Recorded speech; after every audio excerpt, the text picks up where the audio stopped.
Maybe I'm crazy, maybe I'm not. All right, 17-year NBA veteran, 4-year starter at UCLA, former NBA head coach, and our favorite guest and my fiance, Earl Watson, is joining us. Thanks for coming in, babe. Thanks for having me. You look nice. Thank you. All right, so we were kind of the NBA season starting tonight, and everyone's obviously excited about that. Preseason has been kind of interesting. There's already been a major injury with Zion Williamson. Paul George is going to be out for a little while. Steve Kerr said Klay Thompson's probably not going to be back this season. So some things are kind of starting to unfold before the season even starts. But we were talking about, the predictions. Everyone's predicting what's going to happen this year. I want to start with the MVP, right? Because the MVP has kind of become not entirely a popularity contest, but there's a narrative that's spun throughout the season, and it kind of leads up to who's going to be MVP this year. So I'm looking around at kind of some of the analyst predictions for who's going to win MVP. I'm seeing Giannis. I'm seeing Joel Embiid. I'm seeing Anthony Davis. I don't see it with any of them, but I also haven't been able to really pinpoint who I would predict for MVP this year based off of how the MVP has gone for the past couple of years. So if you had to pick an MVP right now, preseason, before the season starts, who would it be? A lot of things factor into being MVP. I think one thing that factors into being MVP in the NBA is win shares.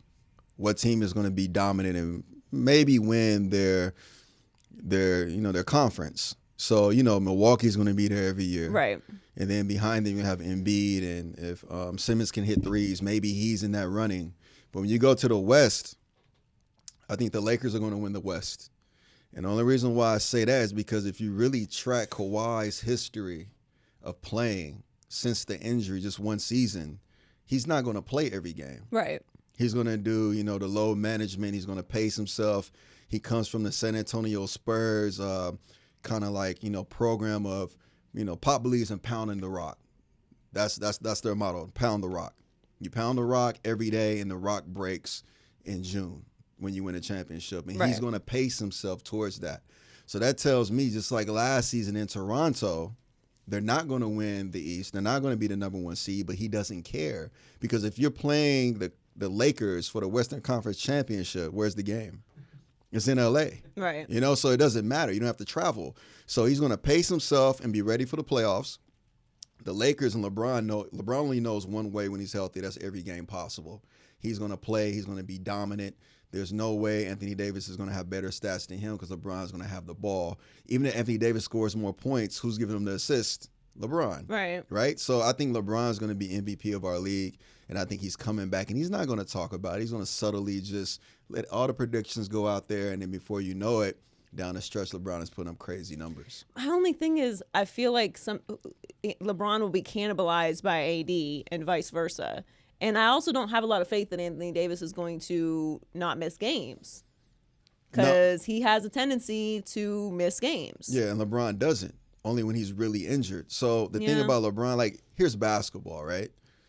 LeBron is the point forward. If you see the predictions for the starters, he's the point guard, right? When you're the point guard, you control all the plays. And we all know LeBron is going to run what he sees fit in that moment. But he keeps saying they're going to run through Anthony Davis. Yeah, Anthony Davis comes set a screen. If you roll, you open. If not, I'm going to take it and score. He's not going to throw the ball to Anthony Davis and spot up. LeBron's going to be a spot up player. I'm on the wing. That's just what he's saying. He's going to be Russell Westbrook and be just on the wing now. Russell and with the Rockets waiting to shoot. No, LeBron is going to have the ball. He's going to run the pick and roll. Anthony Davis is either going to pop for a three or he's going to roll to the rim. Now you got LeBron and Anthony Davis. LeBron's the ball handler. Anthony Davis is rolling. And you're Montrezl Harrell or whoever is Zubac, whoever's starting for the Clippers. You're coming. You got 2-on-1 LeBron and Anthony Davis. Either way, it's a foul, layup, dunk, or kick out for the shake-up on the weak side, which is the weak side player going from the corner, shaking up, literally. Basketball is very literal, shaking up to the wing three. Right. Because if his man tag, LeBron's going to kick it out. And who is that? That's Avery Bradley. Who is that? That's Danny Green. Or it's a lob to the rim to Anthony Davis, or it's LeBron coming down, dunking, or laying it up for the foul in the end one. So he's not going to give up that. Playmakers don't give that up. I don't care who you are. When you're at the top and you're considered the GOAT, you ever seen Kobe say, you know what? I'm getting older. Now I'm just going to play out of Pau Gasol. No, that's not going to happen. No. But that's Kobe too, though. Yeah, it's the greatest mind. You got to have that mindset. The greatest ever play have a mindset is I'm going to make it happen and the ball is going to be in my hands and I'm going to create the action because I know how to get to certain spots on the court where they're like trigger points on the court, right? The elbow is a trigger point. If I dribble to the elbow on a pick and roll, the defense is going to start to shift on that weak side. They got to rotate. It's only so many rotations. They have to make them. If I get into the paint, it's another rotation. And once you understand the rotations of basketball defensively, and if you have the ball in your hands, you can manipulate your offense and the defense to your advantage. It's only when you don't understand that when you see players make a pass, you're like, he's not open, or bad pass, or why'd he shoot it? He didn't study film. And we all know LeBron studies film every day. So you mentioned the Rockets there for a second, Harden and Westbrook. I think they're going to play well together. You know both of them very well and their games very well. People are very skeptical of them, mostly because of Westbrook, and also people feel like Harden can't ever win that big game. So how do you think that the Rockets season plays out? How do you think they do this year? I think they're going to be phenomenal. I think they're going to be there in the top 3 or 4. And people always talk about, Lakers, Clippers, Rockets. You can't discount the Trailblazers. They've consistently been 3 or 4 every season in the West, and they've gotten better. We all know when the game is close. And they have Whiteside. They picked up Whiteside. They gotten better. We all know when the game is close, Dame can take over. So you're going to have these tandems. You got these unique guard tandems with, the Rockets. You got James and you have Russ. And we talk about studying film. Russ, more than ever, is going to have to learn to study film more than he has to learn to hit corner threes or wing threes. And you say, why?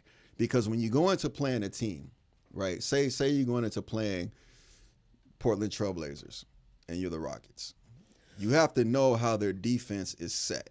And I'm sure he knows this.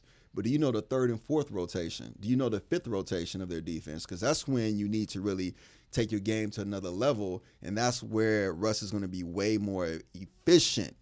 He hasn't been efficient, and now he's playing off the ball or limited with the ball.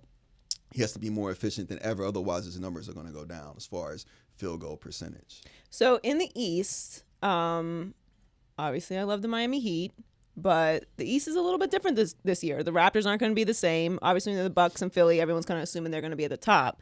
But I think the Celtics are really good this year. I think they're going to be at the top of the East. And I do think that the Heat are going to be a lot better than people think. Now, you know a little bit about their rookie, Tyler Hero. What do you think about him, and how do you think the Heat improved this year? He reminds me a lot of Devin Booker at the same, rookie year, entering a lot of confidence, a great scorer, a great shooter. He doesn't care. He's fearless. He can handle the ball. He can run a pick and roll. But rookies can't come in and impact the season unless they're really super special, because it's 82 games. Right. It's different. Everyone can run and jump in the first 20. And then you watch, the NBA in January, guys going to start shooting layups instead of dunks. Right? And they hit a wall. It's completely different. They're tired, right? They hit the physical and mental wall, and then they'll pick it back up after All-Star break because you get excited about the playoffs. And bad teams get excited about going home. So it's like, let me ball out and go home on vacation. So, I think in the East, in the NBA, people always talk about who's going to win, who's the top 3 or 4, and then they talk about who is the 8th seed or who's going to be out. No one talks about the middle, right? No one ever talks about the middle. You talk about Tatum. Tatum, to me, reminds me of a younger James Harden, not the same type of game, but he's going to have the same type of explosion. He is a scorer. He is a number 1 option. And that was the major conflict between the Celtics last year, between he and Kyrie. Not personal, but for the program of the Celtics picking who is our number 1 guy. They both wanted to be it. And that's a good thing to have a lot of times, but it's also the most difficult things to have, the challenge of facing who's going to be the number 1 guy. So Tatum, to me, is going to have an extraordinary season. He's going to be dominant. He's going to be an all-star. He's going to explode. He's a phenomenal scorer. And then you talk about winning the East. You got Milwaukee, who's expected to win the East. The pressure is on Milwaukee. And they're not expected just because they're talented. They're expected because they have to keep Giannis. There's no guarantee they're going to keep him. Yeah. The Lakers have his brother, right? So it's no guarantee they're going to keep him. You just never know what's going to happen. So when Giannis is playing, he's going to be on a point where he's going to be playing his best to win, but it's always something in the West Coast where you can see him and AD and maybe a LeBron taking a lesser salary in the future, and that could be very dominant and global for the NBA. yeah, basketball brains would explode if that happened. I never even thought about that as a possibility. So Zion is going to be out for 6 to 8 weeks. Had an MCL surgery. Do you think that affects his possibly winning Rookie of the Year? Because everyone's just assuming he's going to get that. And what do you do, like, if you are, if you're coaching Zion? How do you handle him? How do you see his development coming along? Zion had a phenomenal preseason. No one could stop him. People said he needs to shoot, and he can shoot the ball. He would be confident shooting, but I never understood this. When Shaq was young, people said Shaq dunked too much. So what? Stop him. That's the point of basketball, is to get the easiest shot possible. Right. And if that shot is at the rim, now analytics supports that, take the shot if no one can stop you driving to the basket. Zion played against some of the best shot blockers in basketball. And the point was, Zion catches the ball on the wing, he attacks your body. Some players attack space, they attack angles. He goes through your entire front part of your body. He breaks you down and jumps through you. So if you are a leaper, he's crashing into you. You fall back, he finishes over you. He literally goes through you. And Hubie Brown would say that when you have a shot blocker, you have to take it through his fucking face, right? He would say that, like 2 hands through his fucking face, and you take it to his fucking face. Zion does that naturally. Right. He's going to be phenomenal whenever he does come back. Now, their training staff that they have in New Orleans is the same training staff I had in Phoenix, and they're legendary for being a great training staff. And here's going to come the unique part. They believe in load management, not just in games, but in practice and also in the off season. So if you have load management, not just in games, but also in practice and in the off season, how does he lose weight? Is that the biggest factor with him? That's you the think? biggest factor. He has to lighten up so his knees won't take a pounding. He's so explosive. You have Michael Jordan, who will fly through the air as like finesse and poetic as abstract art, right?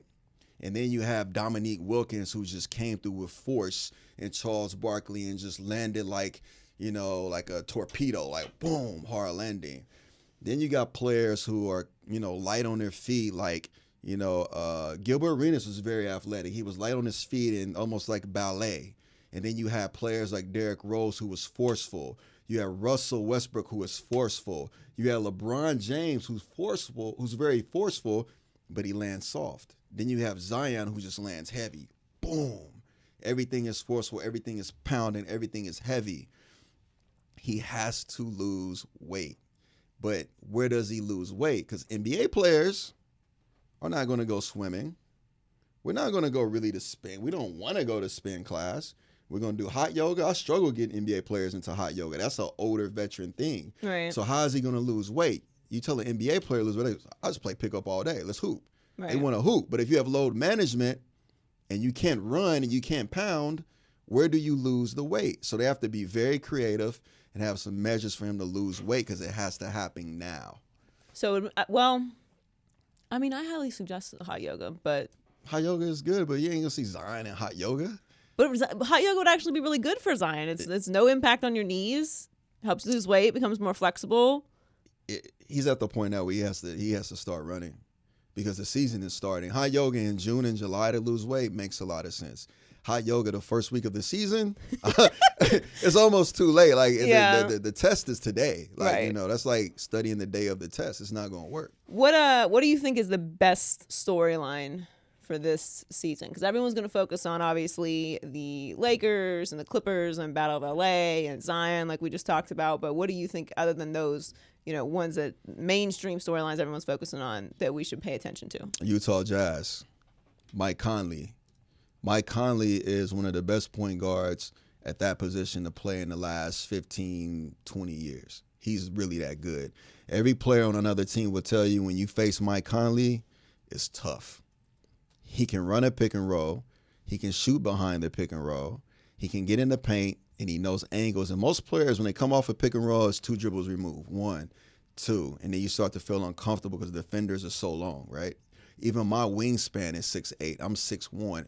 Like imagine a 6'8" guy actually on a wingspan of like 7'2" or 7'1". Right. So Mike Conley had the patience and the ability to take the extra dribbles, the third, fourth, and fifth dribble, get in the paint. He can shoot with either hand, the right or the left. He is highly skilled. So when you place him in Utah with a team that's been always kind of on the brink of something special, but never getting over the hump, and with the fan support, which is one of the best cities to play in the NBA, they have a chance to really disrupt a lot of things. They have a chance to disrupt who people thought would win the West in early rounds of the playoffs. So healthy is always going to be the number one key. Right. Mike Conley is going to be special in Utah.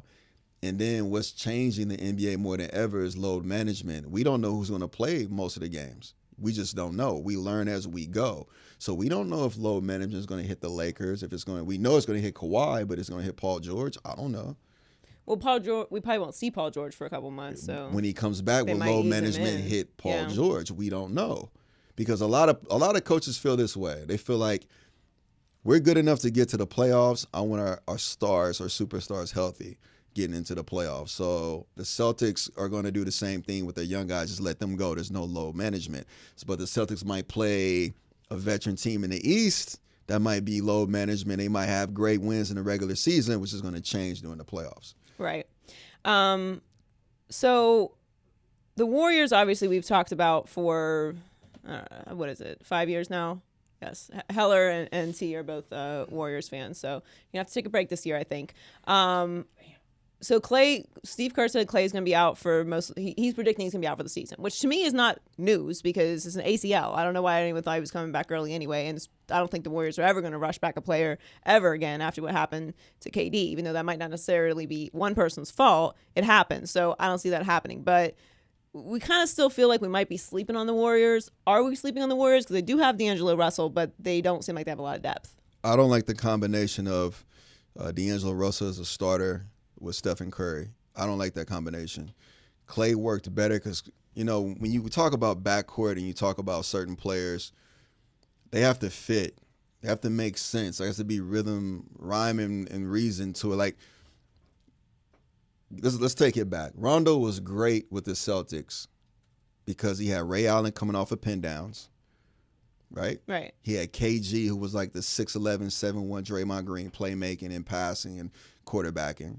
And then he had Paul Pierce, who could play in isolation. So he had different options. They were different. All three could score, all three different. When you're in a pick and roll, what makes you great in a pick and roll? When I can run a pick and roll as a ball handler and my screener can roll to the rim and put pressure on the rim, Harden and Capella. Right. And then I can shake someone up from the weak side to shoot a three because it makes that defense on the weak side pick and choose their poison, like a Gordon, right? Or the shooters they have in Houston. So we bringing it back. I don't know, if Stephen Curry is in a pick and roll. Draymond's not really rolling to the rim. He's mostly popping and he's playmaking. If he is rolling, he's catching it to kick it to the weak side. But D'Angelo Russell needs to dribble it too to catch his rhythm. You have two guys who need to dribble. I love D'Angelo Russell on that team with a healthy Klay Thompson coming off a six-man.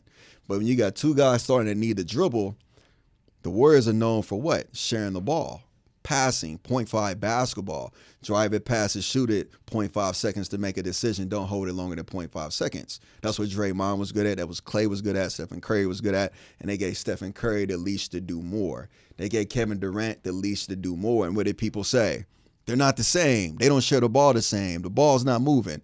Well, if you say that with Stephen Curry and KD, what are you going to say with D'Angelo Russell and Stephen Curry, right? So I really don't like that. I think what the Warriors did, what Golden State did, is they paid him as an asset, and they're going to decide when to move him because every team needs a young point guard, and the time is not now. That's the time that you move a player in February or through the summer. And you think they can do that even without Klay coming back? I don't. If you can only do that if you get something back for that, right? Yeah, There's right. certain players you have to get back, and we don't know who those players are going to be yet. Because when the NBA season started, everyone's in the locker room saying we can do something special. Right. Because you just have, we're all competitors. We feel like anything is possible. And then 25 games in, you look in the mirror and be like, we need a trade. We can't do anything special. Right. We have to mix it up now. So let's try to find a trade for December, or if not, let's fight until February All-Star break. So you've played for and coached with some of the greatest coaches in all of basketball history. You're mentored by John Wooden. You always talk about Hubie. Who do you think is the most underrated coach in the NBA right now? Oh, good question. Most underrated coach in the NBA right now. I think every coach has their pedestal where they have this. It's not that many coaches in the NBA that didn't come from a powerful family tree, right? I would say one of the most underrated coaches of all time, to me, that's hard because every coach get their due. You know, for me, Jerry Sloan wears the mantle. Popovich wanted to be like Jerry Sloan. So what did he do? He got a point guard. He got a power forward. His favorite, you know, Spurs are known for saying good to great. Pass up a good shot for a great. I heard AD say it the other day. That's a Spurs terminology, good to great. Lakers cannot claim that, right?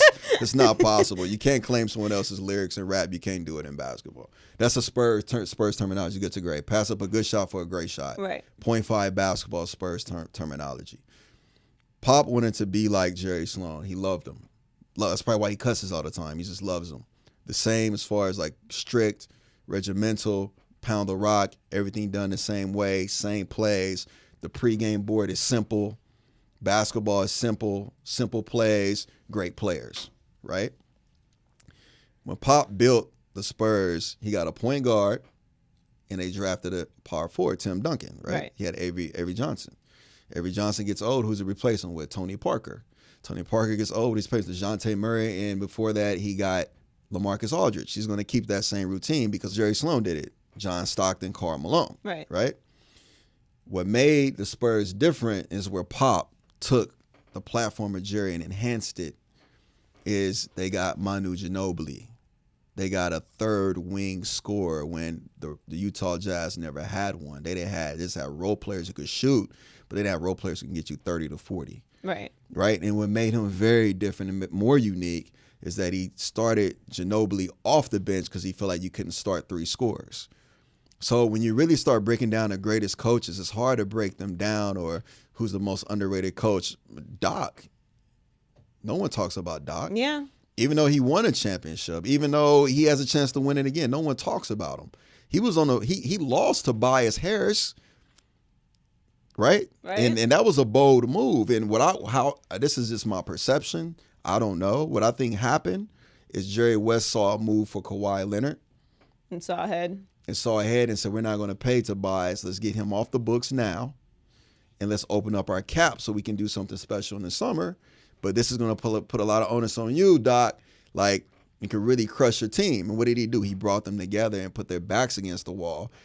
Doc's from Chicago. And he was like, we're going to fight our way out of this. And they literally took on his personality. So to me, he is the most underrated, even though he's already been celebrated, if that makes sense. No, that makes sense. That's a good answer. I like that.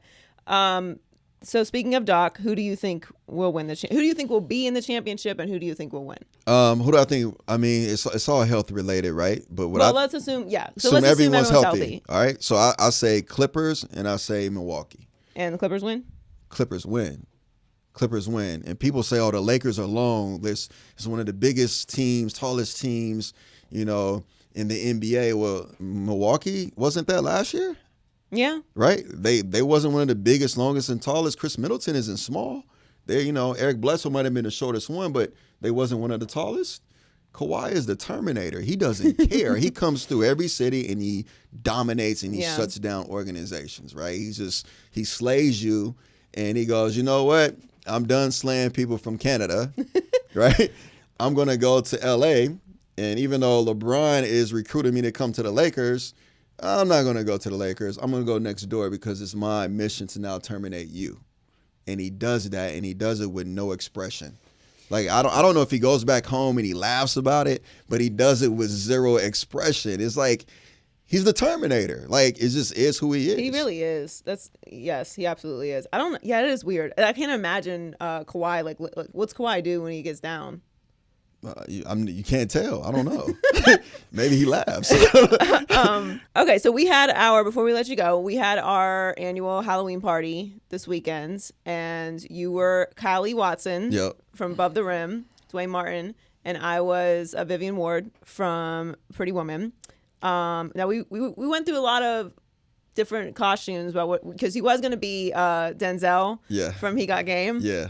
Which we were really close on it. I didn't want to wear a Donnie wig likes that one, but yeah, and the thick mustache. The wig like and the mustache. Yeah, it was gonna be difficult all night with all that. So we went with Kylie Watson, which was great. But you're like a basketball movie savant. What are your top 5 favorite basketball movies? I know I'm putting you on the spot. There's a lot. Top 5 favorite basketball movies for me. Blue Chips is up there. This is not in order. Blue Chips. Okay. Right.